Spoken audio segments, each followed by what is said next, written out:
बिस्मिल्लाहिर रहमानिर रहीम। अस्सलामु आलैकुम। पल्लवी महिला degree कलेजर online क्लासे प्रिय एकादश श्रेणीर छात्रीबृंद तुम्हादेर सबाइके स्वागत। आशा करी आल्लाहर अशेष रहमते तोमरा सबाई भालो आछो, सुस्थ आछो। आमी माहनाज आक्तार, प्रभाषक बांगला। तो यथारीति आजके आमी हाजिर हये गेছি बांगला द्वितीय पत्र निये आजके তোমাদের সঙ্গে আলোচনা করার জন্য। তো আজকে আমরা বাংলা দ্বিতীয় পত্র নিয়ে আলোচনা করব। তো প্রথমে আসো শিক্ষার্থীবৃন্দ, বাংলা দ্বিতীয় পত্রের তোমাদের পাঠ্যসূচি এবং মানবন্টন নিয়ে তোমাদের কিছুটা ধারণা দেওয়ার চেষ্টা করি। তোমরা একটু মনোযোগ দিয়ে শোনো, খেয়াল করো যে তোমাদের একটা কথা তোমরা মনে রাখবে, তোমরা কিন্তু মাধ্যমিকে বাংলা দ্বিতীয় পত্রে ব্যাকরণ অংশ কিন্তু নৈর্ব্যক্তিক পড়ে আসছো, কিন্তু ইন্টারমিডিয়েটে কিন্তু তোমাদের কোনো রকম বাংলা দ্বিতীয় পত্রে নৈর্ব্যক্তিক নেই। তোমাদের ব্যাকরণ প্রশ্ন আলাদা থাকবে 30 নম্বর এবং নির্মিতি আলাদা থাকবে 70 নম্বর। এখন দেখো ব্যাকরণে তোমাদের কিভাবে তোমাদের প্রশ্ন আসবে এবং মানবন্টনটা কিভাবে হবে একটু খেয়াল করো। যে ব্যাকরণ পাঠ্যসূচি ব্যাকরণে 30 নম্বর থাকবে, নির্মিতিতে থাকবে 70 নম্বর। এখন ব্যাকরণের 30 নম্বরের মধ্যে কোন কোন অধ্যায় থাকবে? এক নম্বর দেখো বাংলা উচ্চারণের নিয়ম। বাংলা উচ্চারণের নিয়ম থেকে প্রশ্ন থাকবে এবং অথবা দিয়ে ওই অধ্যায় থেকে আরেকটা প্রশ্ন থাকবে। অর্থাৎ এই অধ্যায়টা তোমাকে অবশ্যই পড়তে হবে। যে কোনো 5টি প্রশ্ন বা যে কোনো 6টি প্রশ্ন এরকম তোমাদের প্রশ্ন থাকবে না, তোমাদের প্রশ্ন থাকবে অথবা দিয়ে। তাহলে বাংলা উচ্চারণের নিয়ম থেকে একটি প্রশ্ন থাকবে, অথবা দিয়ে আরেকটি প্রশ্ন এই উচ্চারণের নিয়ম থেকেই থাকবে। যে কোনো একটি উত্তর দিতে হবে, প্রশ্নের মান হলো 5। এরপরে দেখো বাংলা বানানের নিয়ম, ওই একই রকমভাবেই প্রশ্ন থাকবে, যে এখান থেকেও দুটো প্রশ্ন থাকবে অথবা দিয়ে একটির উত্তর করতে হবে। কাজে এই অধ্যায়টিও তোমাদের অবশ্যই পড়তে হবে, অর্থাৎ প্রত্যেকটি অধ্যায় কিন্তু তোমাদেরকে পড়তে হবে। ব্যাকরণিক শব্দ শ্রেণী থেকে দুটো প্রশ্ন থাকবে, একটির উত্তর করতে হবে, প্রশ্নের মান হলো 5। শব্দ গঠন, শব্দ গঠনের মধ্যে কি কি থাকছে? উপসর্গ, প্রত্যয়, সমাস। এখান থেকে দুটো প্রশ্ন থাকবে অথবা দিয়ে, যে কোনো একটি উত্তর দিতে হবে, প্রশ্নের মান হলো 5। বাক্যতত্ত্ব, বাক্যতত্ত্ব থেকে দুটো প্রশ্ন থাকবে অথবা দিয়ে, যে কোনো একটির উত্তর করতে হবে, আর প্রশ্নের মান হলো 5। এরপরে আসো বাংলা ভাষার অপপ্রয়োগ ও শুদ্ধ প্রয়োগ। এই অধ্যায় থেকেও দুটো প্রশ্ন থাকবে। এখান থেকে দুটো প্রশ্নের মধ্যে একটির উত্তর করতে হবে, প্রশ্নের মান হলো 5। এই হলো তোমার 6টা অধ্যায়। এই 6টা অধ্যায় থেকে 6টা প্রশ্ন থাকবে এবং 6টারই উত্তর করতে হবে এবং প্রত্যেকটা প্রশ্নের মান হলো 5, 5, 6, 30। এই হলো ব্যাকরণের মান বন্টন 30। তোমাদের প্রশ্ন থাকবে কীরকম দেখো, ধরো বাংলা উচ্চারণের নিয়ম। এখান থেকে হয়তো প্রশ্ন তোমাদের এরকম থাকতে পারে যে বাংলা উচ্চারণের 5টি নিয়ম উদাহরণ সহ আলোচনা করো। এখানে কোনো রকম নৈর্ব্যক্তিক অংশ নেই, কাজেই তোমাকে উচ্চারণের চ্যাপ্টারটা অবশ্যই পড়তে হবে এবং বুঝে পড়ে সেই অনুযায়ী উত্তর তোমাকে লিখতে হবে খাতায়। আর নির্মিতির মধ্যে থাকবে 70। এই 70 নম্বরের মধ্যে কি কি থাকবে? তোমার থাকবে হলো পারিভাষিক শব্দ, অনুবাদ, এরপরে থাকবে তোমার খুদে বার্তা, বৈদ্যুতিন চিঠি, যেটা ইমেল বলো তোমরা ইংরেজিতে। এরপরে থাকবে ভাষণ, প্রতিবেদন, আবেদনপত্র, চিঠি, ভাব সম্প্রসারণ, তারপরে তোমার সারমর্ম, সারাংশ, খুদে গল্প, এরপরে সংলাপ, তারপরে তোমার রচনা। এবং এখানে প্রত্যেকটি প্রশ্নের মান হলো 10। তাহলে তোমরা বুঝে গেছো যে বাংলা দ্বিতীয় পত্রে ব্যাকরণ অংশ হলো 30 নম্বর আর হলো নির্মিতির মধ্যে থাকবে 70 নম্বর। এই হলো মোট 100 নম্বর। 100 নম্বরের পরীক্ষা তোমাদের হবে বাংলা দ্বিতীয় পত্রে, কোনো রকম নৈর্ব্যক্তিক অংশ থাকবে না। কাজেই তোমরা শুরু থেকে বাংলা দ্বিতীয় পত্রের উপরে খুবই গুরুত্ব সহকারে পড়তে হবে তোমাদের, কেননা ব্যাকরণ অংশ কিন্তু ভুল হলে পুরো নাম্বার কাটা যাবে। তো আশা করি এতদিনে তোমরা হয়তো বই কিনে ফেলেছ। তো আজকে আমি আলোচনা করব বাংলা বানানের নিয়ম, এই অধ্যায়টি। বাংলা বানানের নিয়মের মধ্য থেকে তোমাদের তৎসম শব্দ, অতৎসম শব্দ, হ্যাঁ, রস্বইকারের ব্যবহার, নত্যবিধান, সত্যবিধান ইত্যাদি নিয়ে আজকে আমরা আলোচনা করব। তো প্রথমে আসো শিক্ষার্থীবৃন্দ, আমরা তৎসম শব্দ নিয়ে, তৎসম শব্দের বানান নিয়ে আলোচনা করি। তৎসম শব্দ কি, এটা আমি গত ক্লাসে বলেছি যে সকল শব্দ সরাসরি সংস্কৃত থেকে আসে সে জাতীয় শব্দকে বলা হয় তৎসম শব্দ। তো এই তৎসম শব্দের নিয়মগুলো তোমরা একটু মনোযোগ সহকারে শোনো। যে সকল তৎসম শব্দে রস্বইকার, দীর্ঘইকার, রস্যৌকার, দীর্ঘকার উভয়ই শুদ্ধ, সে সকল তৎসম শব্দে কেবল রস্বইকার, রস্যৌকার বা তার কার চিহ্ন বসে। তোমরা একটু বোর্ডে খেয়াল করো।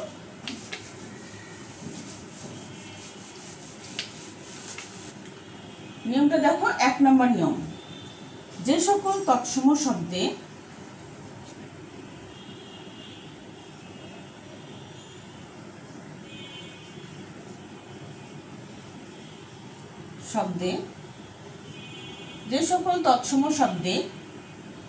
রস্বই, দীর্ঘই,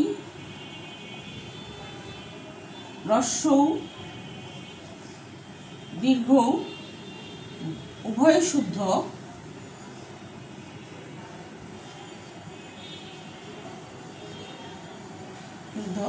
সে সকল শব্দে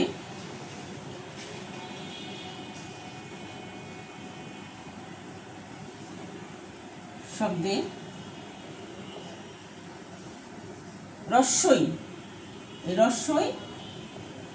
এই রস্যৌ বা তার কার চিহ্ন বসে, কার চিহ্ন বসে।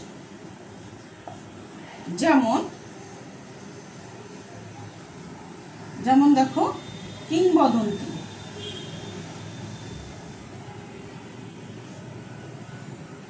কিংবদন্তি, শ্রেণী,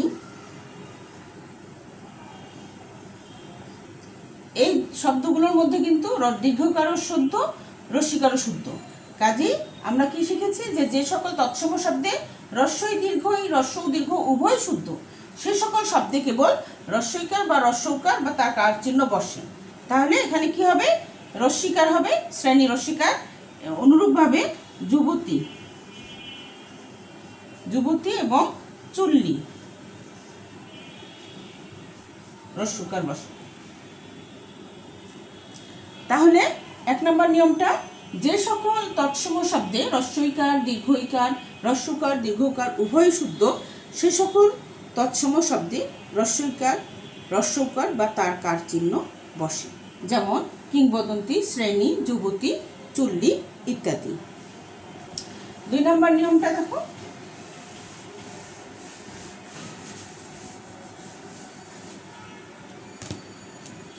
2 নম্বর নিয়ম, রেফের পর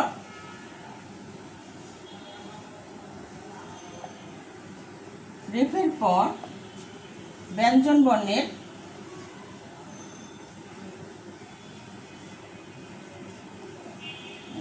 দ্বিত্ব হবে না।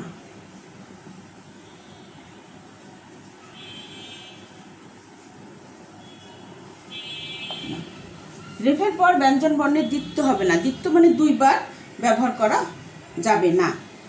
অনেক আগে যারা পড়াশোনা করে আসছে তারা শিখে আসছে এইভাবে, যে রেফের পর ব্যঞ্জন বর্ণ তারা 2 বার ব্যবহার করত। যেমন দেখো, যে ধর্ম, এই যে রেফের পর এই ব্যঞ্জন বর্ণ 2 বার ব্যবহার করত। হ্যাঁ, আবার দেখো কার্য, এই জফলা, হ্যাঁ, ধর্ম, কর্ম, রেফের পর তারা ব্যঞ্জন বর্ণ 2 বার ব্যবহার করত। কিন্তু এখন সেটা হবে না। এখন এটা কিভাবে হবে, যে রেফের পর ব্যঞ্জনবর্ণ একবার ব্যবহার করতে হবে, যে ক ময় রেফ। অনুরূপভাবে ধর্ম ধ ময় রেফ, কার্য অন্তস্থ জয় রেফ, জফলা হবে না। তাহলে কি হলো 2 নম্বর নিয়মটা, যে রেফের পর ব্যঞ্জন বর্ণের দ্বিত্ব হবে না। 3 নম্বর নিয়মটা দেখো,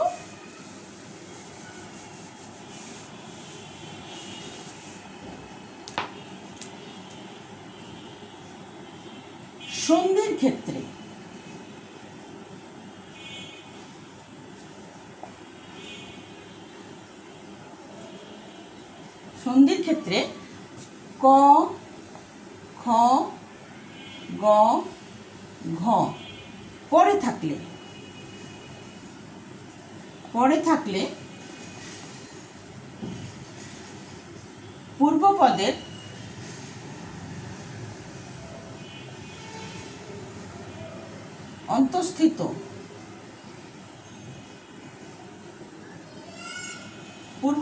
অন্তঃস্থিত ম স্থানে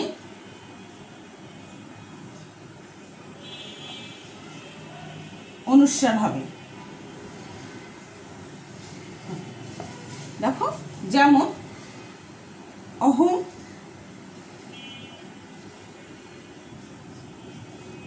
যোগ কার। হ্যাঁ, পরপদে কি বলছে, সন্ধির ক্ষেত্রে ক খ গ ঘ পরে থাকলে, মানে পরপদের যদি থাকে ক খ গ ঘ এই বর্ণগুলির যে কোনো একটি, তাহলে এই পূর্বপদের অন্তঃস্থিত ম স্থানে অনুস্বার হবে। তাহলে সেটা কি হবে সন্ধির ক্ষেত্রে, অহং যোগ কার, অহংকার।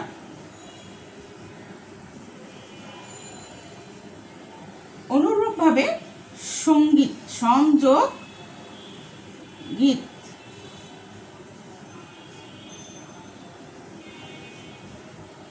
সঙ্গীত। তাহলে 3 নম্বর নিয়মটা কি, যে সন্ধির ক্ষেত্রে ক খ গ ঘ পরে থাকলে পূর্বপদের অন্তঃস্থিত ম স্থানে অনুস্বার হবে। যেমন অহং যোগকার, অহংকার, সমযোগ গীত, সঙ্গীত। এর পরের নিয়মটা হলো যে ইন প্রত্যয়ান্ত শব্দের শেষে তয় বয় ত বা তা প্রত্যয় যুক্ত করলে সেক্ষেত্রে রস্যিকার হয়। ইন প্রত্যয়ান্ত শব্দের ক্ষেত্রে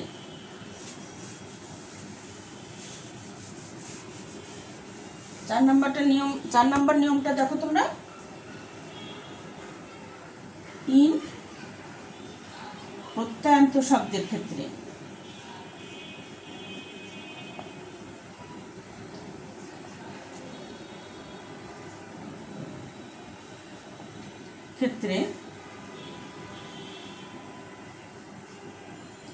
ইন প্রত্যয়ান্ত শব্দের ক্ষেত্রে তয় বয় বা তা প্রত্যয় যুক্ত করলে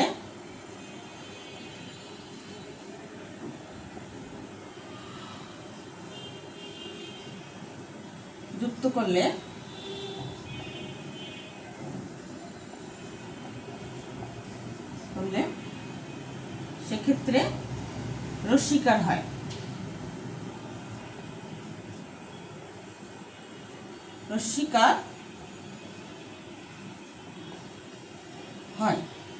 যেমন দেখো,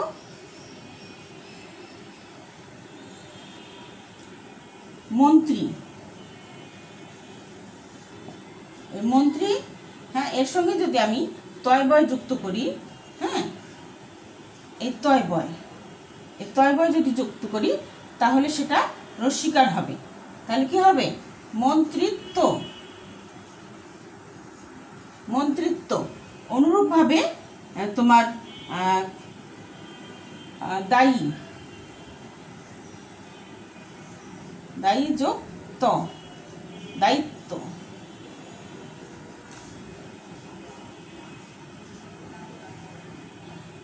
এরপরে তা প্রত্যয়, প্রতিযোগী। দেখো, প্রতিযোগী যোগ তা, তাহলে এখানে কি হবে, এই দীর্ঘিকারটা রস্যিকার হয়ে যাবে তা প্রত্যয় যুক্ত হওয়ার কারণে। তাহলে হবে প্রতিযোগিতা।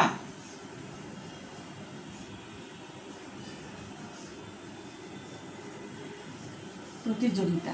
তাহলে কি হচ্ছে যে ইন প্রত্যয়ান্ত শব্দের সঙ্গে যদি তয় বয় বা তা প্রত্যয় যুক্ত করা হয় তাহলে সেক্ষেত্রে রস্যিকার হবে।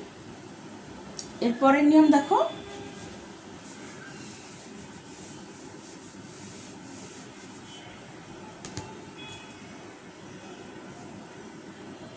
শব্দের শেষে বিসর্গ বসবে না। শব্দের শেষে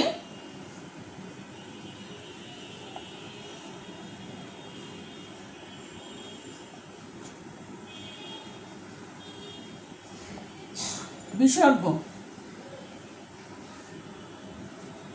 বসবে না।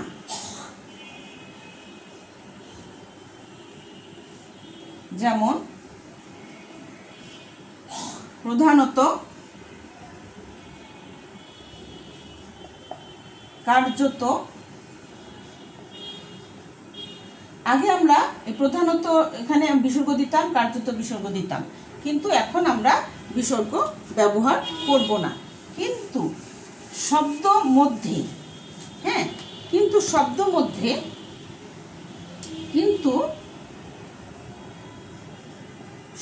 মধ্যে বিসর্গ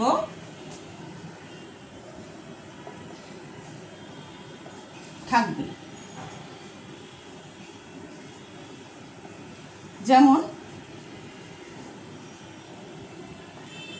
যেমন দেখো অতঃপর নিঃশেষ,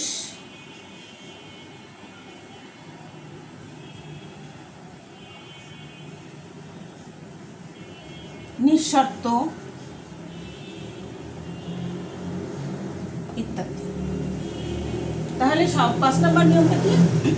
শব্দের শেষে বিসর্গ থাকবে না, কিন্তু যেমন প্রধানত, কার্যত, কিন্তু শব্দ মধ্যে বিসর্গ থাকে, বিসর্গ বজায় থাকে, বিসর্গের ব্যবহার। যেমন নিঃশেষ, নিঃশর্ত, অতঃপর ইত্যাদি। প্রিয় শিক্ষার্থীবৃন্দ, তোমরা এতক্ষণ তৎসম শব্দের বানানের কিছু নিয়ম তোমরা জানবে, যে তৎসম শব্দের বানানে কোন কোন নিয়মগুলো প্রযোজ্য। তোমাদের প্রশ্ন এভাবে আসতে পারে যে তৎসম শব্দের বানানের 5টি নিয়ম লিখো।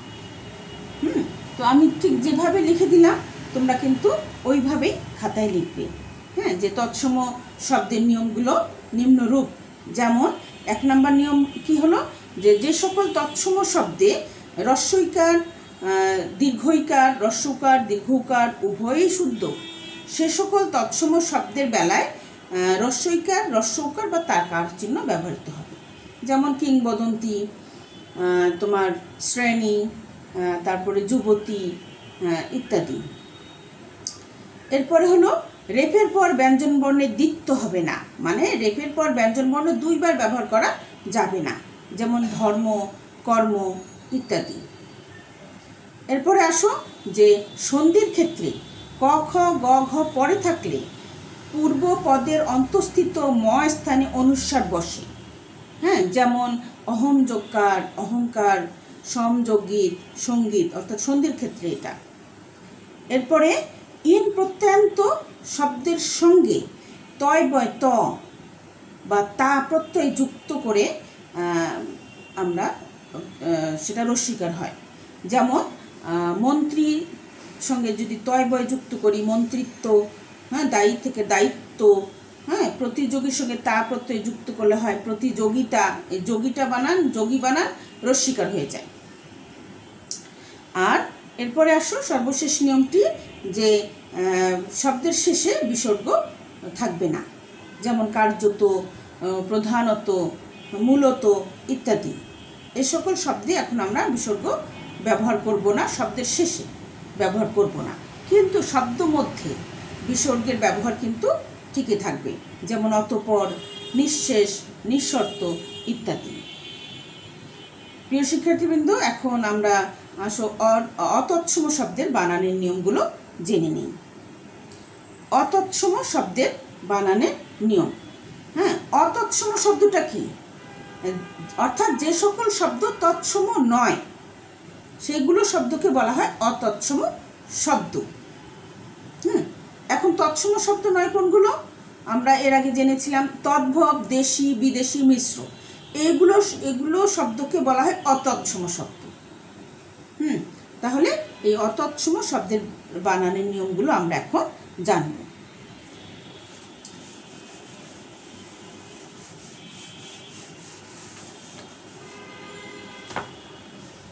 সকল অতৎসম শব্দের ক্ষেত্রে অর্থাৎ দেশি, বিদেশি, তদ্ভব, মিশ্র এ সকল শব্দের ক্ষেত্রে রস্বইকার, রস্যৌকার বা তার কার চিহ্ন ব্যবহৃত হবে।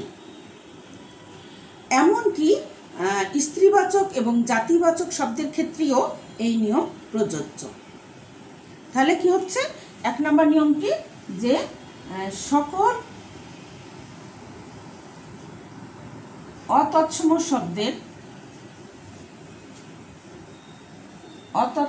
শব্দে রস্বইকার বা রস্যৌকার, রস্যৌকার বা তার কার চিহ্ন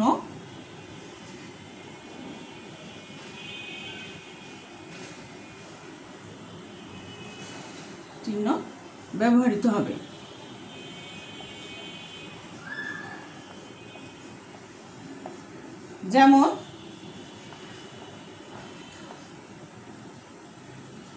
যেমন দেখো ডিঘি,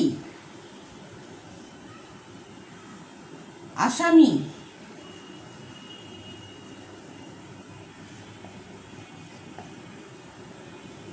এরপর দেখো মাস্টারি,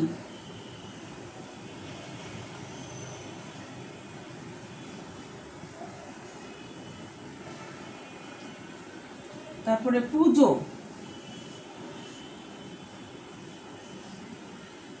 তাহলে কি হচ্ছে? সকল অতৎসম শব্দে রস্বইকার, রস্যৌকার বা তার কার চিহ্ন ব্যবহৃত হবে। যেমন দিঘি, এগুলো অতৎসম শব্দ কিন্তু। হ্যাঁ, এই অতৎসম শব্দের বেলায় কিন্তু সব সময় রস্বইকারের বেলায় রস্বইকার এবং রস্যকারের বেলায় রস্যকার হবে। এখানে কিন্তু কোনো রকম ঝামেলা নাই দীর্ঘকার বা দীর্ঘিকারের ব্যবহারের। হ্যাঁ, এমনকি যে স্ত্রীবাচক কিছু শব্দ এবং জাতিবাচক শব্দের সঙ্গেও এই রস্যিকার ব্যবহার করা হয়। যেমন দেখো মাসি, পিসি, হ্যাঁ, বাঙালি, ইংরেজি। হ্যাঁ, এই যে দেখো মাসি, পিসি, বাঙালি, জাপানি ইত্যাদি। তাহলে কি হচ্ছে? যে সকল অতৎসম শব্দে অর্থাৎ তদ্ভব, দেশি, বিদেশি, মিশ্র শব্দে রস্বইকার, রস্যৌকার বা তার কার চিহ্ন ব্যবহৃত হবে। এমনকি যে স্ত্রীবাচক বা জাতিবাচক শব্দের ক্ষেত্রেও কিন্তু এই নিয়ম প্রযোজ্য। এখন আসো 2 নম্বর নিয়মটি, যে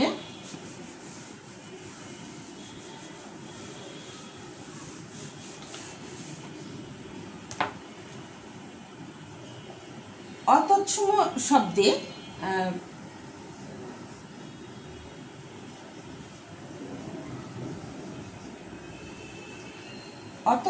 শব্দে ক্ষীয়র বদলে ক্ষীয় এর পরিবর্তে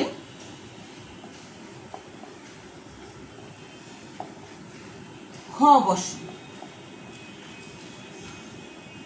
তাহলে কি 2 নম্বর নিয়মটি দেখো, যে অতৎসম শব্দে ক্ষীয় এর বদলে খ বসে। যেমন ক্ষেত, মূল শব্দ ক্ষেত থেকে ক্ষেত। হ্যাঁ, অনুরূপভাবে ক্ষুধা থেকে খিদে। তাহলে কি হচ্ছে? যে অতৎসম শব্দে ক্ষীয় এর পরিবর্তে খ বসে।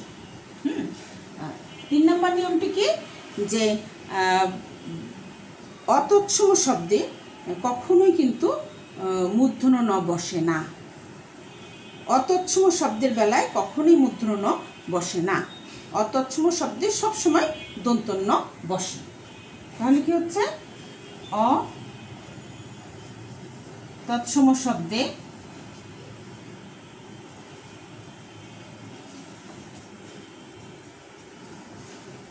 মূর্ধন্য ন, মূর্ধন্য ন এর কিন্তু মাত্রা নেই, মূর্ধন্য ন বসে না।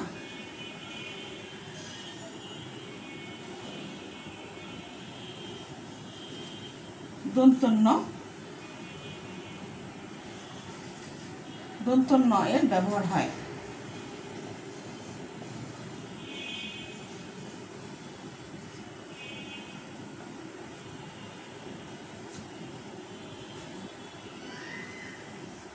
তাহলে কি হচ্ছে যে অতৎসম শব্দের বেলায় কিন্তু মূর্ধন্য ন না বসে দন্তন্য বসে।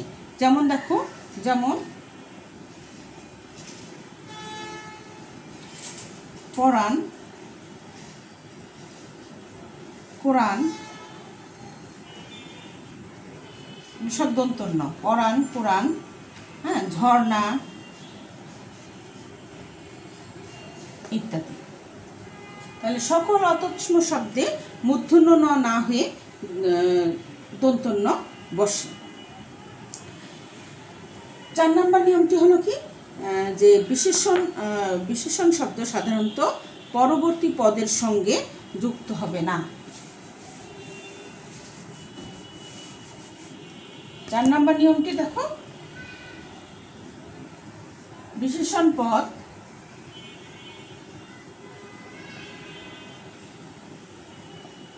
পরবর্তী পদের সঙ্গে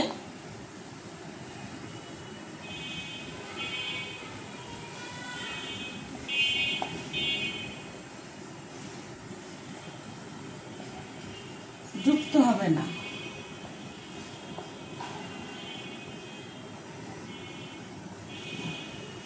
যেমন দেখো, লাল পদ্ম, লাল পদ্ম, নীল আকাশ,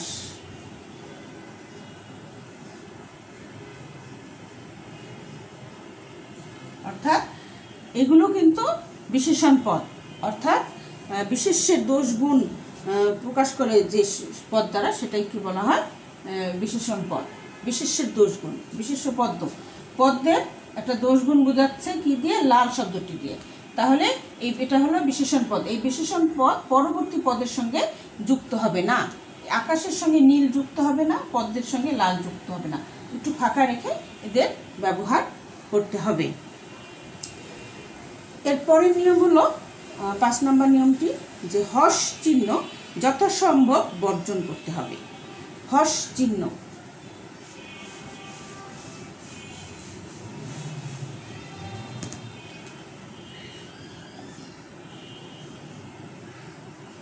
হর্ষ চিহ্ন যথাসম্ভব বর্জন করতে হবে।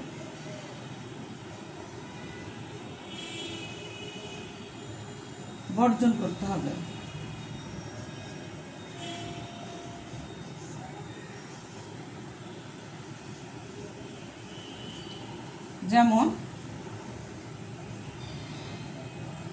যেমন বক, বক, টক, টাক ইত্যাদি। এগুলো আগে কিন্তু এখানে আমরা ওই যে হর্ষ চিহ্ন দিতাম, কিন্তু এখন এই হর্ষ চিহ্নের ব্যবহার হবে না। হর্ষ চিহ্ন যত সম্ভব বর্জন করতে হবে। আরেকটি কথা প্রিয় শিক্ষার্থীবৃন্দ, অতৎসম শব্দের বেলায় কিন্তু মূর্ধন্য ষ এর ব্যবহার নেই। অতৎসম শব্দে মূর্ধন্য ষ এর ব্যবহার নেই, এখানে শুধু দন্তস্ব এবং তালব্য হয়। যেমন দেখো, স্টেশন, মাস্টার, হ্যাঁ, এরপরে এই জাতীয় শব্দগুলো কিন্তু আগে আমরা মূর্ধন্য ষ দিয়ে লিখতাম, কিন্তু এগুলো অতৎসম শব্দ হওয়ায় এখন এগুলো দন্তস্ব দিয়ে লেখা হয়। তো এই হলো তোমাদের অতৎসম শব্দের বানানের নিয়ম। প্রিয় শিক্ষার্থীবৃন্দ, এখন আসো আমরা রস্বইকার বানানের নিয়ম জেনে নিই।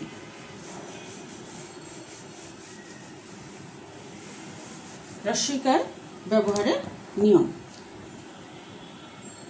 রস্বইকার ব্যবহারের নিয়মগুলো হলো যে কিছু তৎসম শব্দে এবং সকল অতৎসম শব্দে রস্যইকার বসে। কিছু তৎসম শব্দে এবং সকল অতৎসম শব্দে রস্যইকার বসে। তাহলে দেখো 1 নম্বর নিয়মটি, কিছু তৎসম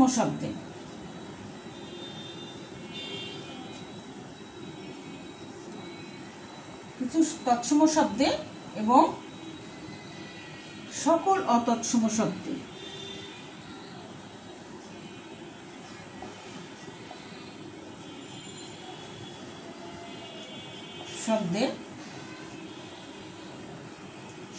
রস্যইকার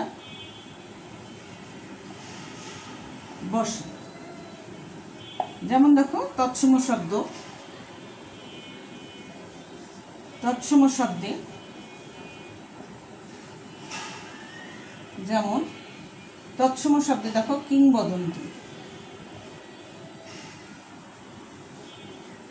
কিংবদন্তি এবং শ্রেণী। আর অতৎসম শব্দ দেখো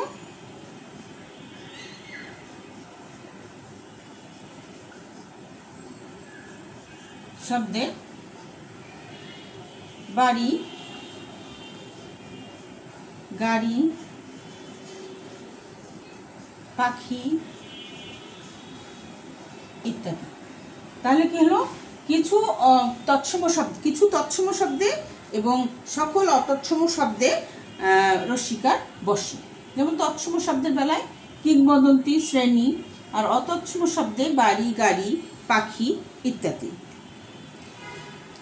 2 নম্বর নিয়মটি হলো যে বিশেষণবাচক আলি প্রত্যয় যুক্ত হলে শব্দের শেষে রস্যইকার হয়। বিশেষণবাচক আলি প্রত্যয় যদি শব্দের শেষে যুক্ত হয়। 2 নম্বর নিয়মটি,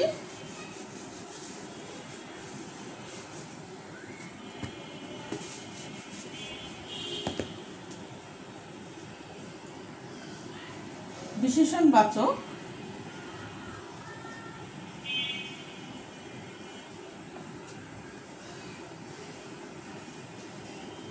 আলি প্রত্যয় যুক্ত হলে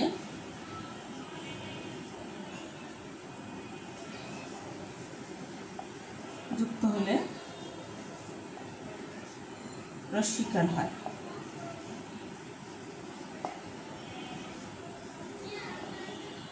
যেমন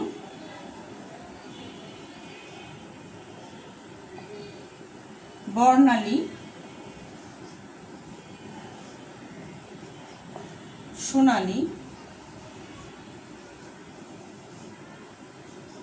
বর্ণযোগ আলি, সোনাযোগ আলি, বর্ণালী, সোনালী। হ্যাঁ, তাহলে বিশেষণবাচক আলি প্রত্যয় যুক্ত হলে রস্যইকার হয়। 3 নম্বর নিয়মটি হলো ভাষা বা জাতির নামের শেষে রস্যইকার বসে। ভাষা বা জাতির নামের শেষে, ভাষা বা জাতির নামের শেষে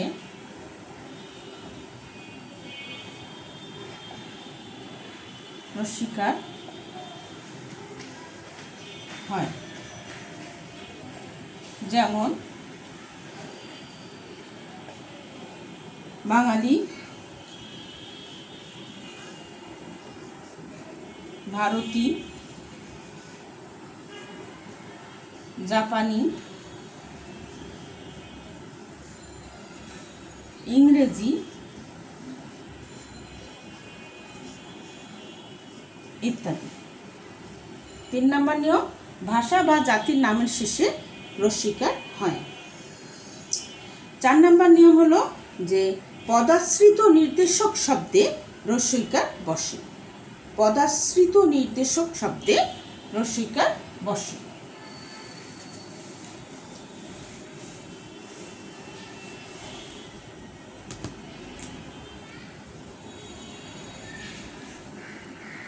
পদাশ্রিত নির্দেশক শব্দে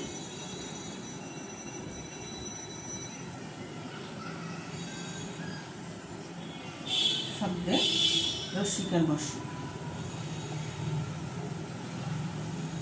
আর বসে।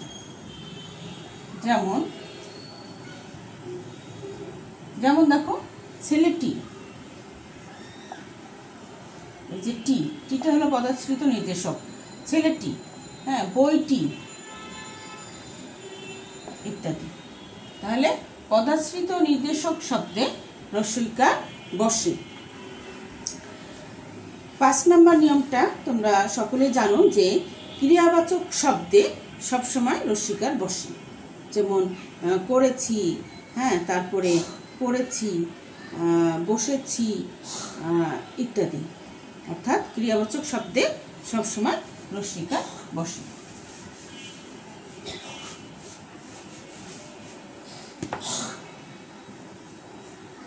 ক্রিয়াবাচক শব্দে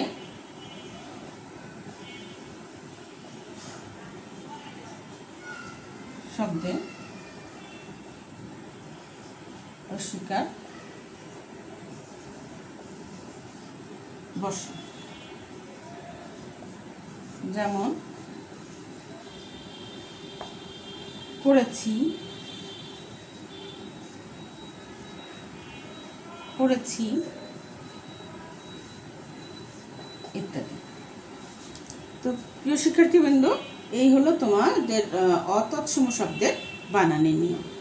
অতৎসম শব্দের বানানের নিয়মগুলো আমি আবার বলছি, তোমরা একটু মনোযোগ সহকারে শোনো। যে সকল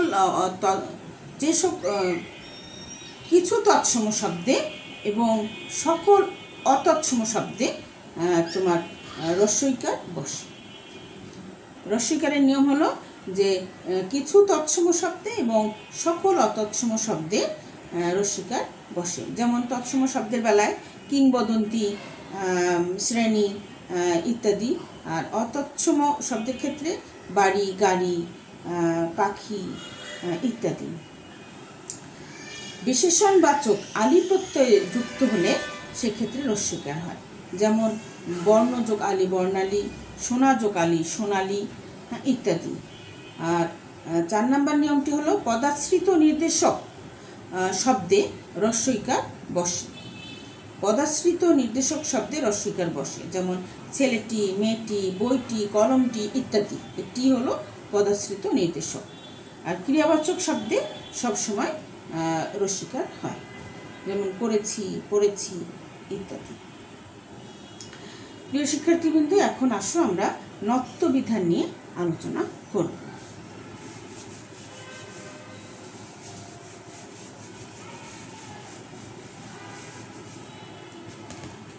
নত্ব বিধান।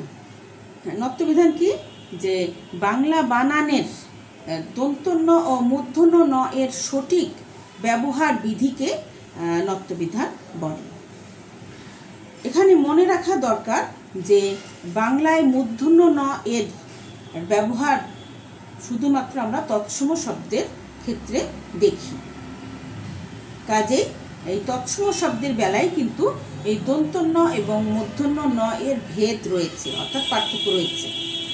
আর সকল অতৎসম শব্দের বেলায় দন্তন্য বসে, সেখানে কিন্তু মূর্ধন্য ন এর ব্যবহার হয় না। তাহলে এই বানানের পার্থক্যটা কেবল তৎসম শব্দের বেলায় প্রযোজ্য।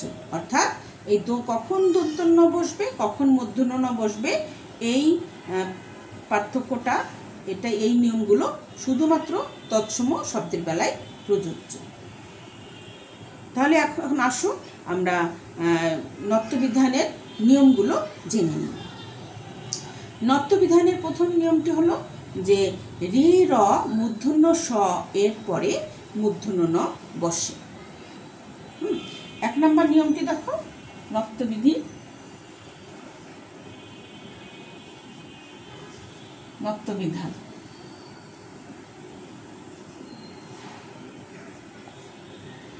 রি র মূর্ধন্য স এর পরে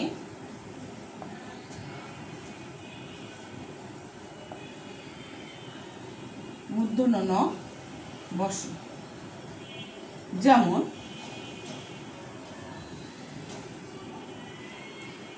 ঋণ, ঋণ, রণ, ভীষণ। তাহলে রি র মূর্ধন্য ষয়ের পরে মূর্ধন্য ন বসে।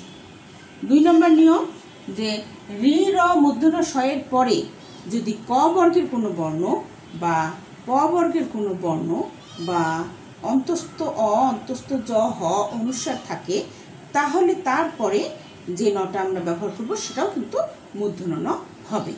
অর্থাৎ খেয়াল করো 2 নম্বর নিয়মটা, এই যে রি র মূর্ধন্য ষ এর পরে যদি ক বর্গের কোনো বর্ণ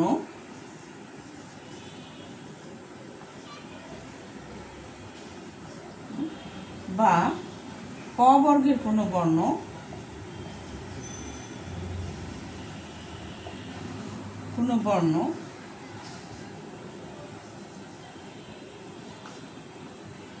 বা অন্তস্থ অ অন্তস্থ জ হ অনুস্বার থাকে, তাহলে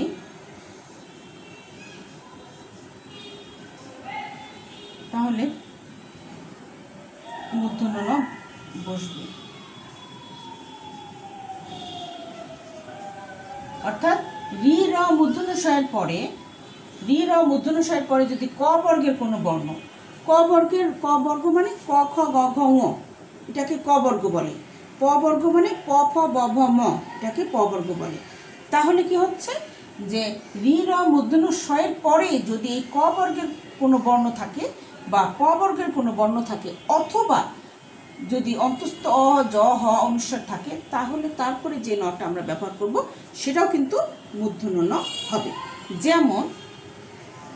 যেমন দেখো শ্রাবণ,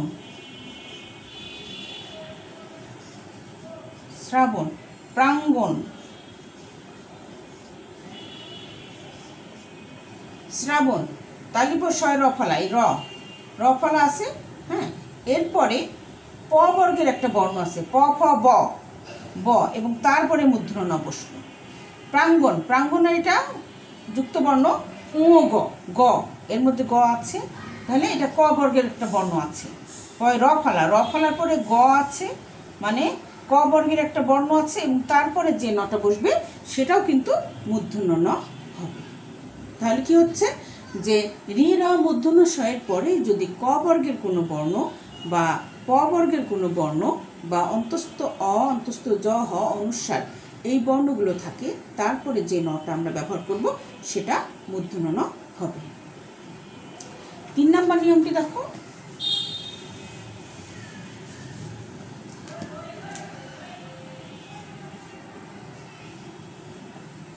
ট বর্গের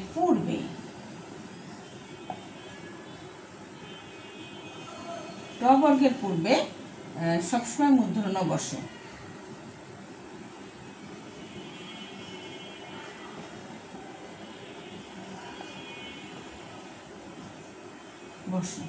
ট বর্গ মানে ট ঠ ড ঢ মূর্ধন্য ন, এই ট বর্গের পূর্বে মূর্ধন্য ন বসে। এর আগে দুটো নিয়ম আমরা শিখলাম যে পরে, কিন্তু এই ট বর্গের পূর্বে, অর্থাৎ দেখো যেমন দেখো ঘন্টা, এটা মূর্ধন্য ন, ঘন্টা।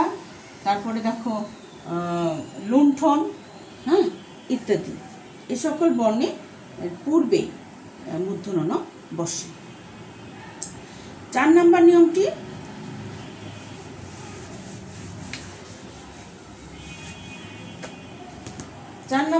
হলো পরা পরি নির, এই উপসর্গগুলোর পরে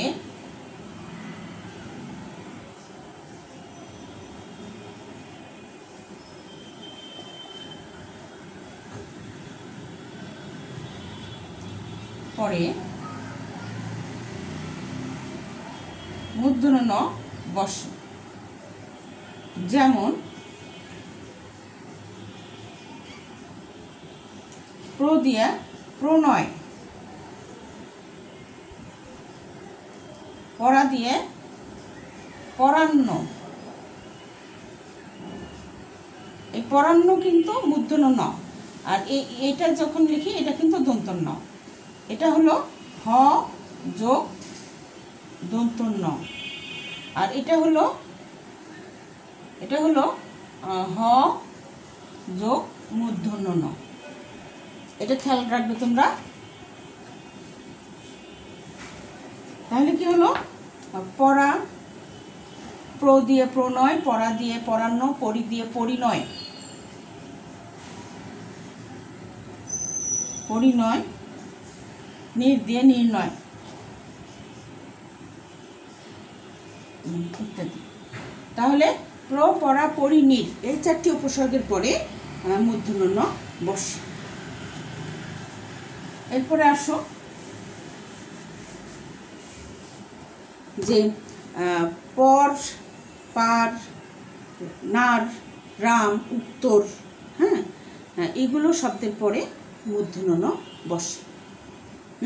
যেমন নার থেকে নারায়ণ, হ্যাঁ, তারপরে অয়ন,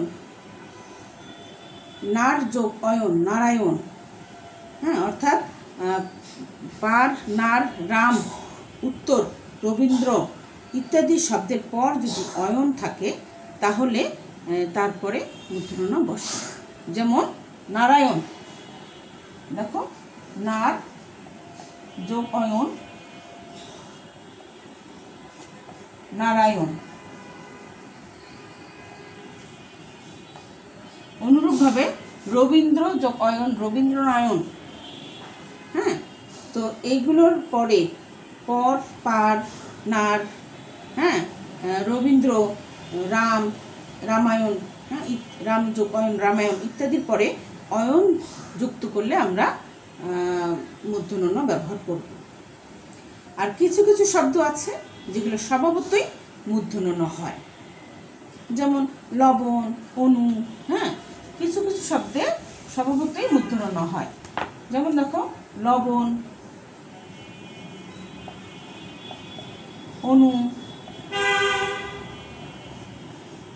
পরমাণু,